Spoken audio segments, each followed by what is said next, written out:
Comenzamos un nuevo tema en psicología y vamos a hablar de psicología del aprendizaje. Hablemos de aspectos históricos, conceptuales y metodológicos de la psicología del aprendizaje. Comenzamos con antecedentes históricos. Las aproximaciones al estudio del aprendizaje tienen sus raíces en la filosofía de René Descartes, 1596-1650. Antes de Descartes se pensaba que el comportamiento humano estaba determinado por la intención consciente y el libre albedrío. No se consideraba que las personas pudieran estar controladas por estímulos externos o por leyes naturales. Las personas hacían el resultado de su voluntad y su intención deliberada. Descartes reconoció que muchas cosas de las que hacen las personas son respuestas automáticas a estímulos externos, sin abandonar la idea del libre albedrío y el control consciente, y formuló una visión dualista del comportamiento humano, el dualismo cartesiano. Según el dualismo cartesiano, existen dos tipos de conducta humana, la voluntaria y la involuntaria. La conducta involuntaria consiste en respuestas automáticas a los estímulos externos y está medida por un mecanismo especial denominado reflejo. La conducta voluntaria no requiere estímulos externos, se debe a la voluntad consciente de actuar de una determinada manera. Descartes asume que los estímulos externos son la causa de la conducta involuntaria. Pensaba que los nervios transmitían la información de los órganos de los sentidos al cerebro y del cerebro a los músculos.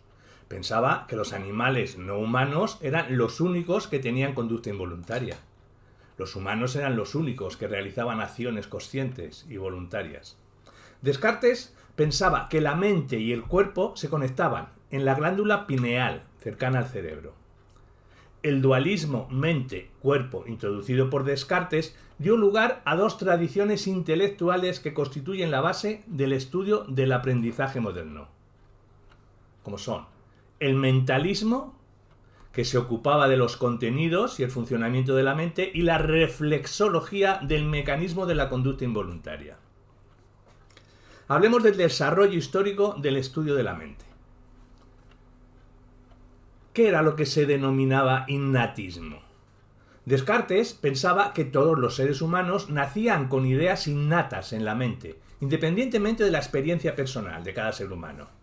Conceptos de Dios, de uno mismo y axiomas básicos de la geometría. En cuanto al empirismo, los filósofos posteriores a Descartes, como el británico John Locke, 1632-1704, creía que todas las ideas de las personas eran aprendidas directa o indirectamente por la experiencia. Los seres humanos nacen sin ninguna idea preconcebida. Locke explicaba que la mente es como una pizarra en blanco, tabula rasa en latín, y se iba rellenando mediante la experiencia sensorial. El empirismo fue adoptado por filósofos británicos que vivieron entre los siglos XVII y XIX, conocidos como empiristas británicos. Estas dos corrientes discrepaban acerca del contenido de la mente y cómo funcionaba. Thomas Hobbes, en 1588-1679, propuso una alternativa a la postura de Descartes. Aceptaba diferenciar entre conducta voluntaria e involuntaria, estando la conducta voluntaria controlada por la mente. Discrepaba con Descartes en que, al igual que los reflejos, la mente operaba de forma predecible y conforme a leyes. La conducta voluntaria estaba gobernada por el hedonismo, esto es, las personas que tratan de lograr el placer y evitar el dolor. Los empiristas británicos resaltaron un aspecto importante del funcionamiento de la mente, el concepto de asociación. El empirismo asume que todas las ideas tienen su origen en las experiencias sensoriales. Los empiristas británicos propusieron que las sensaciones simples se combinan hasta formar ideas complejas por medio de asociaciones. Consideraban que tales asociaciones eran los ladrillos de la actividad mental, detallando las leyes de la asociación. Hablemos de leyes de la asociación. Los empiristas británicos aceptaron dos tipos de leyes para establecer asociaciones, las primarias y las secundarias. Las leyes primarias de asociación, estas están formuladas por Aristóteles que propuso 3 principios para el establecimiento de asociaciones: contigüidad, similitud y contraste. Hablemos de los principios. Principio de contigüidad. Por ejemplo, 2 eventos ocurren juntos en el espacio o en el tiempo de forma repetida y quedarán asociados. Ejemplo, olor a salsa de tomate y espaguetis. Este principio es el más destacado en los estudios de asociaciones. En cuanto al principio de similitud, 2 ideas se asocian si son similares en algún aspecto. Ejemplo, si las 2 son rojas, la similitud como base de formación de asociaciones, confirmada por estudios actuales de aprendizaje, Cusato y Donham, 2001, y Rescorla y Furrow en el 1977. Principio de contraste. 2 ideas se asocian si tienen alguna característica contraria. Ejemplo, si una es alta y otra baja. No hay ninguna evidencia de que utilizar un estímulo distinto de otro facilite la formación de una asociación entre ambas. En cuanto a las leyes secundarias de asociación, nombraremos a Thomas Brown en 1778-1820, que propuso que la formación de asociaciones entre 2 sensaciones estaba influida por un número de factores: la intensidad, la frecuencia y recencia con que las 2 sensaciones ocurrían conjuntamente.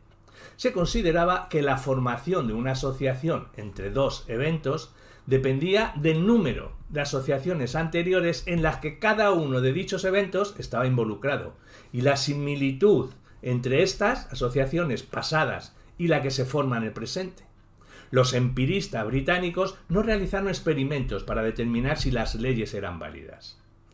La investigación empírica de los mecanismos de asociación comenzó en el siglo XIX, con el trabajo del psicólogo alemán Hermann Ebbinghaus, en el 1850-1909. Para estudiar cómo se formaban las asociaciones, inventó las sílabas sin sentido, que son combinaciones de 3 letras, por ejemplo, BAP. Este experimento lo hizo con él mismo y midió la capacidad para recordar, comprobando cómo la fuerza de las asociaciones mejoraba con el entretenimiento. En cuanto al desarrollo histórico del estudio de los reflejos, podemos mencionar que Descartes se equivocaba al pensar que los mensajes sensoriales que iban de los órganos de los sentidos al cerebro y los mensajes motores que iban del cerebro a los músculos viajaban por los mismos nervios. Pensaba que los nervios eran tubos huecos y la transmisión neuronal involucraba gases, denominados espíritus animales, viajando estos por los tubos neurales y entrando en los músculos haciendo que se hinchen y muevan. Charles Baird, en el 1774-1842 en Inglaterra, y Francois Magendie en el 1783-1855 en Francia, demostraron que eran fibras nerviosas distintas las que se encargaban de transmitir la información sensorial desde los órganos de los sentidos hasta el sistema nervioso central, y la información motora desde el sistema nervioso central hasta los músculos. Por ejemplo, si se corta un nervio sensorial, el animal es capaz de realizar movimientos. Si se corta un nervio motor, el animal mantiene la capacidad de registrar información sensorial. John Smoot-Verdun en 1637-1680 mostró que la irritación mecánica de un nervio era suficiente para producir una contracción muscular. Francis Gleason en 1597-1677 demostró que las contracciones musculares no se debían a que los músculos fueran hinchados por un gas, como Descartes argumentaba. En el siglo XIX, los procesos fisiológicos responsables de los reflejos se comprendieron mejor, y el reflejo pasó a aplicarse a la explicación de un mayor rango de comportamientos. 2 filósofos rusos, Sechenov, 1829-1925, y Pavlov, 1849-1936, fueron los responsables de dichos avances. Sechenov propuso que los estímulos no siempre elicitan respuestas reflejas de forma directa. En algunos casos, un estímulo puede liberar a una respuesta que estaba inhibida. Cuando un estímulo libera a una respuesta de la inhibición, la fuerza de la respuesta no dependerá de la intensidad del estímulo. Ejemplo, un estímulo débil, consecuencia, pequeñas partículas de polvo, produce una respuesta mayor, por ejemplo, estornudo. La conducta voluntaria y los pensamientos están en realidad elicitados por estímulos débiles y apenas visibles. Sechenov no tomó en consideración que la conducta de los organismos no permanecía fija e invariable a lo largo de su vida, sino que podía verse alterada por las experiencias. Pavlov demostró experimentalmente, que es como se tienen que hacer las cosas, que no todos los reflejos son innatos. Mediante mecanismos asociativos se pueden establecer nuevos reflejos para los estímulos. Realizó este trabajo desde la tradición fisiológica de la reflexología en lugar de hacerlo desde la mentalista.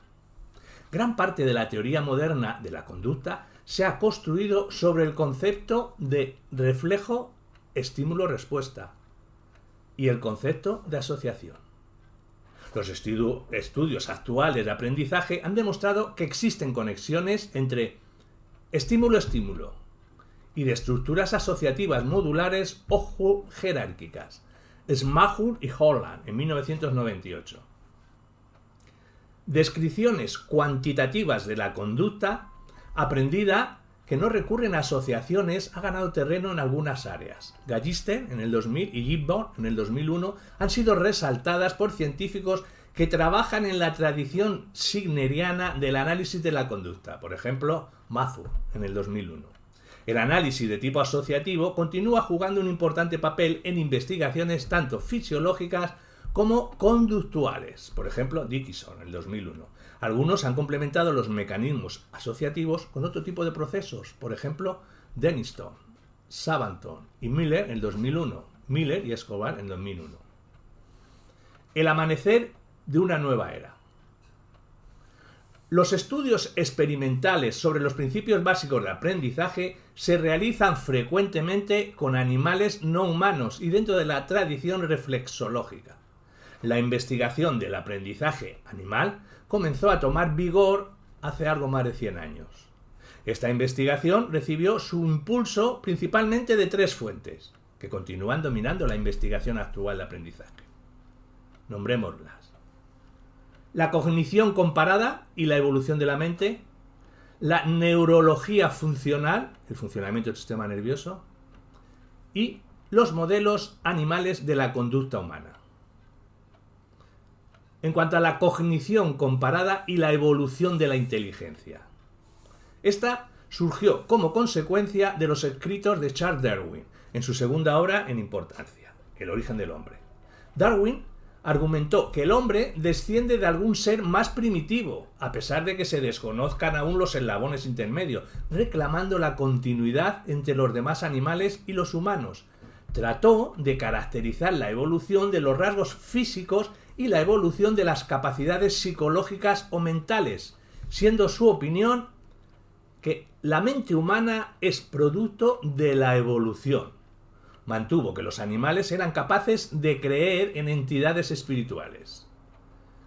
George Romanes, en su libro Inteligencia Animal, 1882, sugirió que la inteligencia podría identificarse determinando si un animal aprende a hacer nuevos ajustes o a modificar los antiguos de acuerdo con los resultados de su propia experiencia individual. Definió la inteligencia a partir de la capacidad de aprender. Esta definición fue ampliamente aceptada por los estudiosos en psicología comparada a finales del siglo XIX y principio del XX, convirtiendo el estudio del aprendizaje en la clave para obtener información sobre la evolución de la inteligencia. La neurología funcional.